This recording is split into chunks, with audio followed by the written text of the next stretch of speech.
તો સાબરકાંઠાના વડાલીમાં સરની કામગીરીમાં 300 મતદારોના નામ કમી કરવામાં આવ્યા હોવાના લઘુમતી સમાજે આક્ષેપ કર્યા। વડાલીના અલગ અલગ વોર્ડના કોર્પોરેટરોએ અરજીઓ કરીને કસ્બા સમાજના પ્રમુખનું નામ પણ મતદાર યાદીમાંથી કમી થાય તે રીતે અલગ અલગ અરજીઓ કરાઈ હતી અને તેના આધારે આ લોકોના નામ કાઢી નાખવામાં આવ્યા।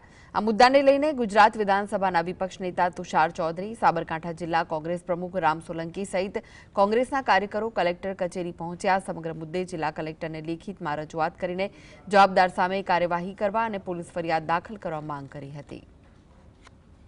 ભારતીય જનતા પાર્ટીને હું અપીલ કરું છું કે તમે લોકોએ વાંધા અરજી આપી છે તો વાંધો નથી, પણ વાંધા અરજી આપે એને પુરાવા પણ રજૂ કરવા પડશે। પુરાવા રજૂ નહીં થાય તો એને માટે દંડની પણ જોગવાઈ છે, સજાને પણ પાત્ર એ બનશે। ત્યારે અમે જ્યારે હવે આવા ખોટા માણસોએ જે વાંધો લીધો છે એની સામે એફઆઈઆર કરીએ તો ફરી પાછું તમારું પોલીસ તંત્ર એને બચાવે નહીં ને કડકમાં કડક કાર્યવાહી કરીને એ લોકોને જેલ ભેગા થવાના હોય તો એ થવા દેજો।